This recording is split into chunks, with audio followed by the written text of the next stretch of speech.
Hello, everyone, and welcome to the penultimate episode of the Village Law SEQFC preview show. I love it this time of year. It gives everyone the opportunity to say the word penultimate. They never say ultimate. They always go with penultimate. Anyway, let's get to the show, shall we? We've got some guests. Not the guests that you thought we might have this week. The big game that we're going to focus on tonight is the promotion playoff game between Bayside United and Surfers Paradise Apollo. So to chat about that, we've got Tony Jorkis, as always. G'day, Tony. Good evening. How are you all? Good. We've got grand final winner, Trevor Rohdmann. G'day, Trev. Hi, Darren. How are you? Good. And now we've got the Gold Coast contingent. We've got Kirk Brebner, who is... Kirk, are you the president these days of Surfers Paradise Apollo? I am, mate. Yeah, I've stepped into that role as many other things. So, hello, everyone. Are you still the technical director? I'm still everything. So I'm actually shipping that off. That's getting palmed to someone else. Can't do everything. All right. I'm sure you wear many other hats as well.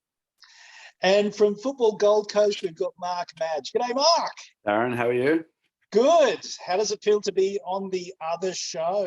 Interesting. It's good. It's good to see a couple of faces and not just the same old people. And, you know, I'll actually probably have to listen now because, you know, the rest of our Gold Coast contingent, you talk to them so often. So it's good to hear different voices for a change. That's right. A little bit of cross-pollination going on. Exactly. Getting used to the future that we will soon become. Exactly. All right. So, look, we'll get to the MPL semi-finals afterwards, but let's start with this promotion game. Trev, firstly, I want to congratulate you on your grand final win. I thought you were fantastic against Albany Creek. Tell us about the day for you.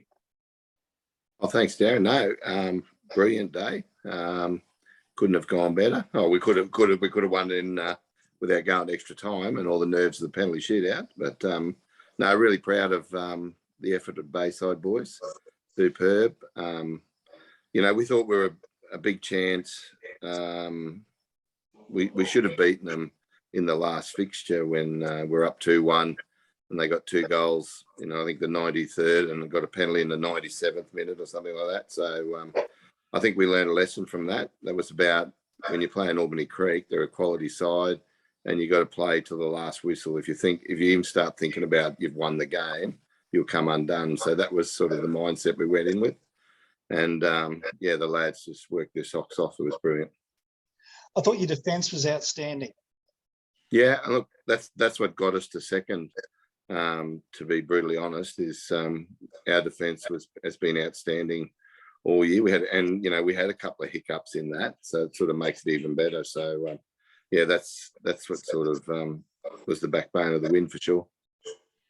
Now, that penalty shootout, the thing I loved about it the most was that both keepers, they were fully energised for it, weren't they? They were fully invested in not only making the saves, but getting amongst the players and causing a ruckus and doing their most to put the players off their game.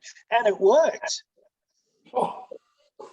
Yeah, watching the replays, they were both, they're both superb, to be honest. And, look, I said to my guy, when we got to the penalty shootout, I just said to the guys, look, Eddie's just having a night out tonight. You know that he's going to save 2 or 3. So we've just got to score 2 or 3 to win this. And it's just how it rolled out. And it was just, we could have won it before the last kick. And then it was just set up and it was great that it was set up for Eddie because he had an absolute monster of a game. So good luck to him. Brilliant. And tell us about the celebrations afterwards. Did you stay at Perry Park? Did you go back to Bayside? No, we got the bus back to Bayside, and we got home very late Monday. So it was a good weekend. Well celebrated. And you're still going. No, it's like, thank God we had the bye last weekend. It could have been ugly if we had to back up and play a game after that. So we've had the week off. Good week of training this week. Wrap it off tomorrow, and then we're ready to go on Saturday. All right. We'll come to the game shortly. I want to bring Kirk in now and have a chat about Surfers Paradise' fantastic season. Kirk, you doubled up. A brilliant effort by your team to win the Gold Coast Premiership 2 years in a row. And I think you're primed for this, right? Yeah, thanks, mate. Yeah, it was obviously good to go back-to-back titles. First time in the club's history we've gone back-to-back titles in the Premier League, so that was great. We didn't get to cap it off with the grand final appearance, unfortunately, but our grand final's on Saturday night now, so we're looking forward to that. But yeah, in a season and a whole, I think it's been one of the best at the club so far. We've won trophies all the way down to 18s to our metro competitions, and obviously the Prem's winning back-to-back. It's been another good year for the club, and now we're looking for that little icing on the cake and cherry on top is that promotion place. So it's going to be an interesting challenge against Bayside. I actually watched that game on MPLW, I think it was. And yeah, I thought Bayside done really, really well. As you said, keepers were quite funny in the penalty shootout. That was interesting to see them. So I'm sure he's going to be all guns blazing again. But yeah, they looked a very compact team, very well coached. And so it'll be a hard task for our boys to get over that. But we're looking forward to the challenge.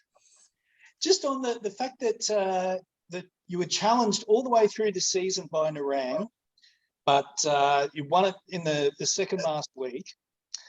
Then you lost the semi-final. Did that week off give you a chance to reset and really focus yourself in on taking on Nambour Yandina and now Bayside? We had 5 weeks off. Not 1 week, 5 weeks off. Hooly dooly. Oh, actually, might have been 4.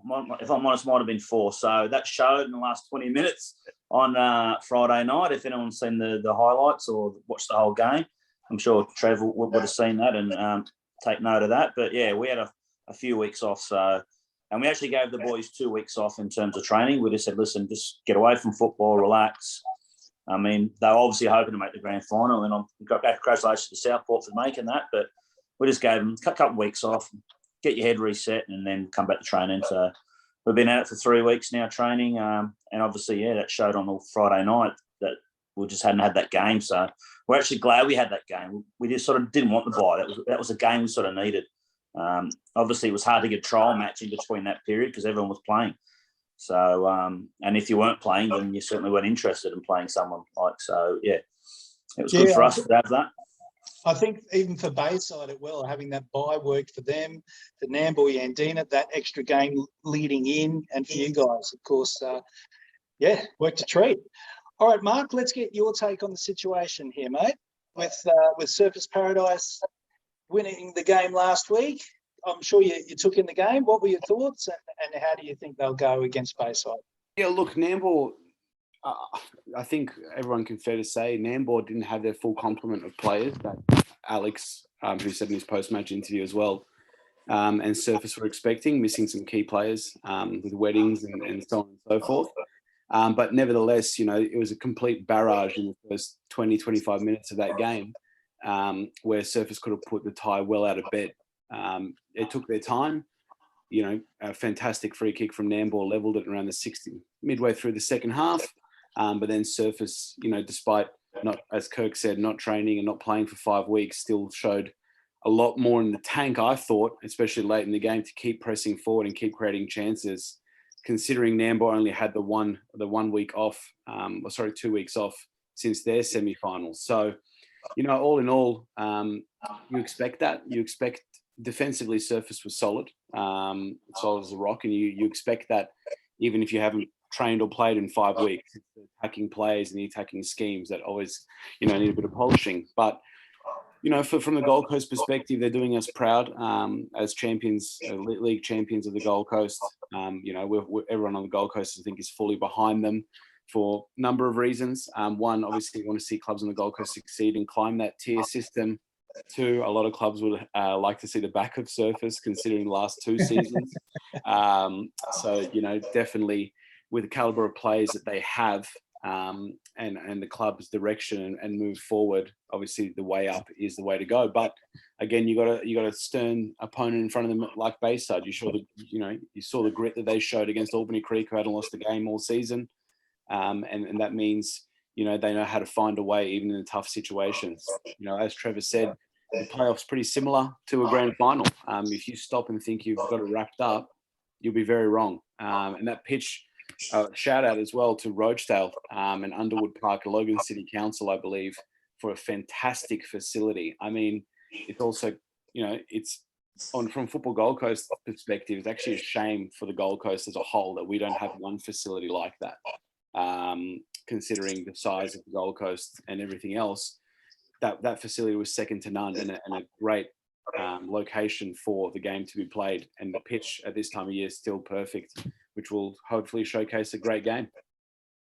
Yeah, so that's Saturday at 4:00 at Thunderwood Park. Trev, how do you feel about playing at Thunderwood Park this weekend? It's got 2 goals. It's a pitch. It's a big pitch. It's Perry Park. It's pretty much like Perry Park as far as dimensions. It's a big pitch. Suits our game. We prefer a bigger pitch. It all leads for a really a great game. So it was a bit wet last week. You could see a few of the boys slipping over after the rain, but the pitch is a sort of day of the park. It's just superb. So we're looking forward to getting out there and playing the best we can on it. Ask a silly question, you get a silly answer. Appreciate that. Yes, mate. Tell us about your knowledge of Surfers Paradise. Have you caught them at all this season? Yeah, look, since we knew about the playoffs, I know that they've been to a few of our games. I haven't been able to physically get to any of their games, but I've certainly been looking at them on the Football Gold Coast highlights. We've got a few. I've got a few of my ex-players who are actually Dan Diskin plays for Southport, so I've been talking to Dan about because they know how to beat the boys. So been talking to those guys and just doing our homework. So to me, that the way they play, they're very much like Albany Creek, and they've dominated pretty much like Albany Creek as well. So slightly different, I guess, approach to how they go forward. But we're fully aware, just like I'm sure they're fully aware of our style as well. So I'm sure that you've had a look at the criteria for promotion. Do Bayside meet all the criteria? Yeah, look, absolutely. The club are 100% focused on trying to do this. As you know, it'll be my last game there. But last week I said the grand final was really around for the players, and I guess be a bit self-indulgent for me. This week is really it's for the club. So and one thing I will say, I think that FQPL2 is going to be a stronger competition, whichever team gets in, and that's only good for the competition. I'll throw the same question to you, Kirk. I understand that there's been a lot of work that you've had to do to prepare the club for moving up the pyramid. Yeah, we've been speaking to FQ. We're sort of we're right in the mix in terms of what we need. Obviously, we've been a strong senior club, and the junior element will come in down the track. And but we're raring to go into the FQT2. Hopefully, if we make it, I think it's a great idea. It's a great pyramid system now. So we're raring to go. And as Trevor said, I think both clubs, if either clubs will make it in, I think it'll make it a better league, stronger league. We're ready to rock and roll pretty much for next year if we get past the post on Saturday. Good stuff. All right, Kirk, we know who you think's going to win the game, and Trevor, we certainly know who you think's going to win the game. So I'll throw it to Mark and Tony. Mark, what's your take? Tough. I mean, I'm biased, aren't I? I mean, it's Football Gold Coast, so I have to go with my Gold Coast. I have to stand with the Gold Coast and go behind Surfers. But look, at the end of the day, I think both teams will absolutely give everything they've got in the full 90 minutes, possibly 120 minutes. I would say the Bayside might be a bit more prepared than Surfers, only because I want to give our Football Gold Coast a bit of a rap. A lot more footage and a lot more coverage to find on Surfers than other teams. I know Alex had a nightmare trying to find footage on Nambour, struggled to get a lot of decent footage of Bayside as well. Football Gold Coast is pretty accessible. You can get whatever you want, whenever you want. find a highlight for Nambour except since 2019 through Sunshine Coast football. But yeah, look, so preparation will be interesting. But again, I think both teams are just going to come out, play what their style, play their game plan, and hopefully get the job done. Tony, I'll throw it to you now, mate. Who are you tipping? Mate, I haven't seen Apollo play. I haven't seen Surfers Paradise play at all. I've seen a few games of Bayside on MPLW. I know the Surfers Paradise side are been killing it on the Gold Coast, but I also know Trevor Rohdmann's sides are very well coached. Give me a beer, Trevor. And I reckon it'll be an interesting game. I'm just disappointed it's on at 4 o'clock and not at 6 so I can get out and watch it. There you I go. reckon it's going to go into extra time. Geez, Tony, I thought you'd be jumping on the Greek bandwagon for sure then. I did say I wouldn't mind another Greek side coming into FQPL, but no, people start ranting and raving again. I can't say too much lately. They shouldn't. Very good. All right. Let's have a very quick chat about the MPLW Grand Final that was last weekend. Congratulations to Lions, all conquering Lions, who had a 3-0 victory over Capalaba. Just fantastic effort from Rob Askew, who adds yet another trophy to his cabinet. Just a fantastic coach, put an amazing side together, and congratulations to Lions. Very well done. I don't have anyone to talk about that game, so we will just leave it at that. Well done, Lions. Bad luck to Capalaba. All right, now let's get to the NPL semi-finals this weekend. Tony, I'll throw these questions your way. We've got a Friday night game, Peninsula Power up against Lions, and then on Sunday at 7:45 at AJ Kelly, and 6 p.m. Sunday, Brisbane Roar up against Olympic. Well, you know what happened last year? 4 versus 1. Yes, we do. I don't know. I don't think Power would want that to happen again. Yeah, so Power's form going into this game is pretty scratchy, isn't it? Yeah, it's patchy. Yeah, they're all over the park. But I did call them chokers a few weeks back, and Ben Ryan had a go at me when I went up there a few weeks ago. I used that word. Okay, fair enough. Let's see what happens on Friday. The other one, what sort of team are the Raw Youth going to put on the park? Because I think the Raw first team are playing on Sunday as well. There you go. Yes, so they're playing Adelaide United, I think, aren't they? At Ipswich. Ipswich Reserve. There you go. So they're in all sorts. Well, so if they take 2 or 3, especially the striker up front, if he's not playing, you would think Olympic shorten up, and Olympic defence the last 4 weeks they haven't considered the goal. So we've been talking all season about Raw Youth being able to keep their squad together, which hasn't happened in previous years. Now that they come to the absolute business end and the opportunity to win a trophy, and it happens to them.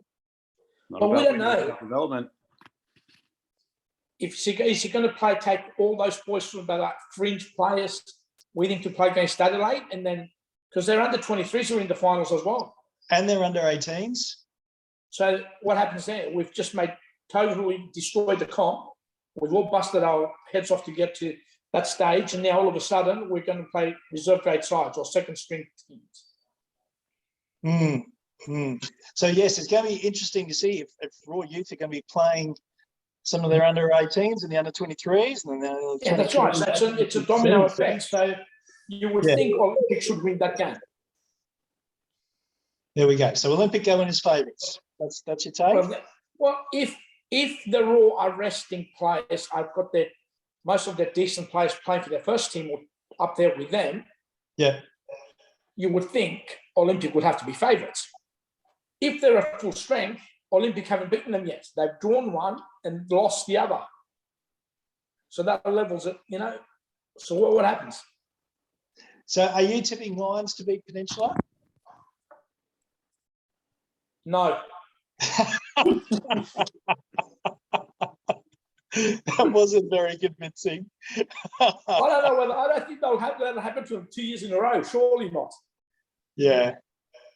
I might throw this open to the other guys. Do any of you have an opinion on this fixture? these fixtures? I think Olympic will beat Raw regardless of who plays for Raw. And I think Shannon Brady will score because he seems to score in every big game that they've played this season. So I've always seen Shannon Brady 1-0, Olympic win 1-0. Well, Shannon Brady 2 goals, Olympic win 2-0. So I'm going to go Olympic, and because I have a lot of friends at Olympic as well, and Steve White, Phil Lazem. So those two, I think they do the job. Get past the Raw youth, and I'm going to go that the Lions beat Peninsula Power and set up a repeat of Ben Khan's first grand final against Lions. And then flip a coin, but I think Olympic might finally get a trophy after 3 long years. They might finally jag a grand final win. All right. Trevor or Kirk, do you have any thoughts on this? Yeah, look, I think Power, I think they've, when they were over the line, so they might have took their foot off. They want to finish on a positive. I know Phelpsy and Ben will have them focused. So I think Power will be too good in the first game, and I think maybe Olympics experience in those big games might get them over. The game is at Olympic as well, so even though they came third, that helps them because they're playing at home. So because the Raw don't have a home ground, so I think I think it'll be a Power Olympic final. Kirk, do you have any thoughts? With Trev, I think Penn Power too strong on Friday night against Lions up there, especially after winning the title. And I'll go for my fellow Greek club. I'm not you, Tony. You did say beforehand you would, but I'll go for the Olympic boys. As Marky said, Phil and Steve. So, yeah. The two home teams. There you go. Very good. Well, it'll be interesting. Who do you At least you know you're going to get a crowd at Olympic. And I said off air before, I went to a game on Sunday that was about as exciting as an Undertaker's conference. I was at Perry Park. There was no atmosphere there at all. Olympic scored a goal after 3 minutes and just switched the engines off and just played tiddlywinks with them, mucked around with them. But the Strikers, no supporters there whatsoever. Now, I know the Titanic's hit the iceberg and it's sinking, but someone has to do something because it'll sink even further. Yes, I have a lot of friends who were Strikers regulars, and this has been the year when they've finally thrown up their hands and gone, no, not going anymore. So, what do you think, Darren? You always ask the questions, but you never give us your hot take. So what's the question, Mark? So Friday night, Peninsula Power versus Lions. Who's your tip? Oh God. Look, I'll go with Peninsula Power.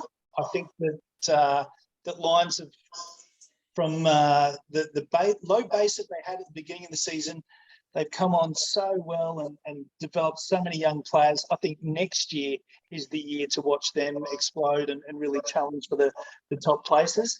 So I'll tip Peninsula to sneak that one. And I like what you guys are saying about Olympic with all their experience and with those, the stories that we were just telling before about the Raw. It doesn't bode well going into a semi-final, does it? So I'll tip Olympic as well. Just say, Darren, what I will add, if I can add, is don't forget that, like, we're coming into the beginning of November and we're still playing football. The season with the COVID, and we had a long season, a break last year and come out, it's nearly 12 months to the day on Saturday that we nearly started pre-season last year.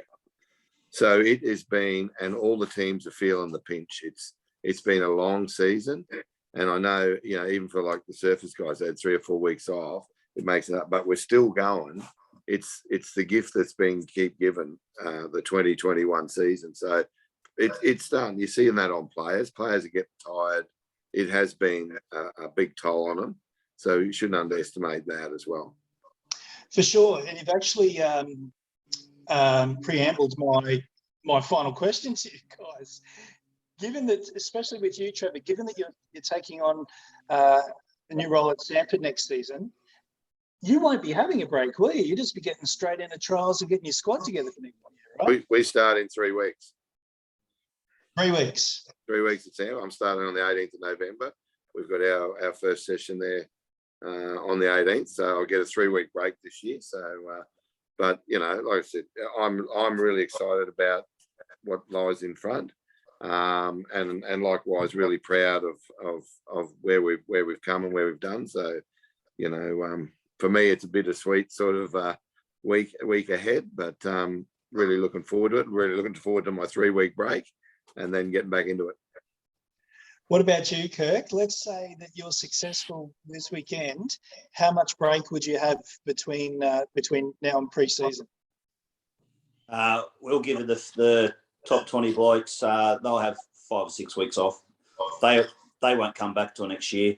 Our 23s will start in a couple of weeks. We'll get them back in, but we'll give our other boys a rest. It's mentally more than physically. I think it's just I've actually watched Groundhog Day before, and it gets a bit like that after a while. So yeah, I think after Saturday, even myself, I'm going on holiday. So that's it. I might turn it back up to the club for another month.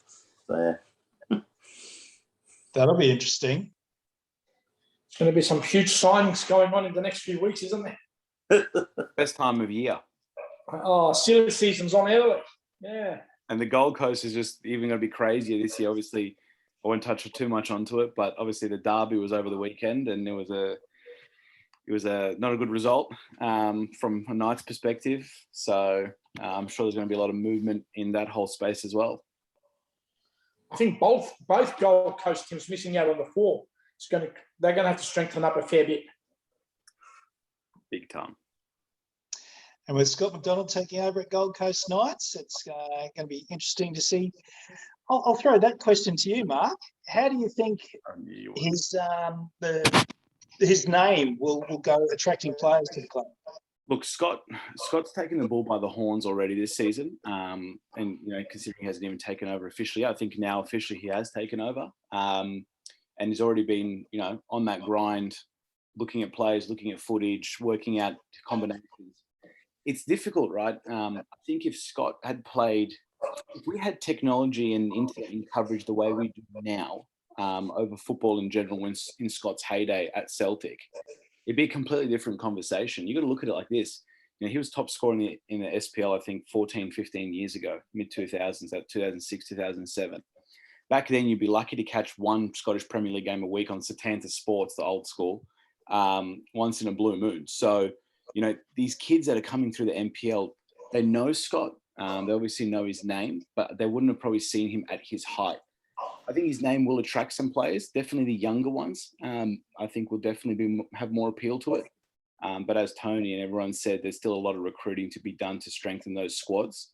You have natural selection. Players will come and go every season. And I know obviously Knights are very disappointed with the outcome of the season, and we'll be hoping to make sure that doesn't happen again. I think Gold Coast Knights, they've still got the FFA Cup game, I think in late November, is it, or something?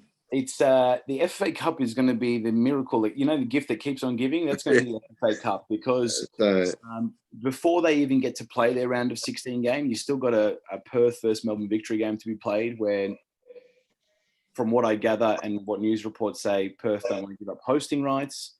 So who knows where that game's going to get played. Then they've got to play Adelaide City in Adelaide, and then they've finally got to come to the Gold Coast. And as we all know very well, current situation with COVID, borders won't be freely opened among states until December 17th. Looking at that timeline with Christmas, I can't see that round of 16 getting played this year. And a bit of hearsay says that we might be starting the preliminary rounds, as in the other teams in FFA Cup, before the final of the competition is complete for this year's FFA Cup. So we'll just have FFA Cup 12 months of the year by the looks of it. I'm all for that. I don't know why they continue it. They should have just canned it for the year and start again. Money, money, money. Paramount What Plus. money to say if they can't travel, and I don't know whether Mrs. Paliday is going to let anyone come into Queensland. So what happens? Who plays where? It's also that half place in the Asian Champions League as well. Bingo. That's why it's got to be played out to give out that half. I feel half sorry for New South Wales and Victorian clubs who have been sitting around for 4 months and now have to start a pre-season training to play FFA Cup games. And do they have the same squads? That's the other thing. Because some clubs have already let players go. They've signed new ones. What happens if the new ones that they've signed were tied to other clubs from last year? As to Bingo. whether they're cup tied or not. Bingo. That's the $1 million question. Yeah. But anyway, All right. that's above our pay grades, unfortunately. That's true. We might leave it there, guys. Thank you so much for your time this evening. Mark Madge from Football Gold Coast. Thank you. Thank you, Darren. A pleasure. I didn't expect this phone call late in the season, but happy to take it. Actually, what are we going to call you next year? So it'll be Mark Madge from Zone 3, is it? Who knows? Who knows? Who knows at this stage in time? I'm sure I'll have time somewhere with the rest of my colleagues. Kirk Brebner from Surfers Paradise Apollo, thank you very much for your time and good luck this weekend. Thanks, Darren. Much appreciated. And hope to see as many supporters up from both clubs and the neutral clubs up on Rochdale on Saturday afternoon. Thanks, boys. Excellent. And Trevor, congratulations again for last weekend. Good luck this weekend and good luck at Samford next year. Yeah, thanks, Darren, and I'll catch up with Kirk on Saturday. Good stuff. And Cheers, Tony, Kirk. as per usual, one show to go, mate. One show Good to luck, go. and All Good right. luck. This has been the Village Law SEQFC preview show. We'll see you next week for the grand final preview.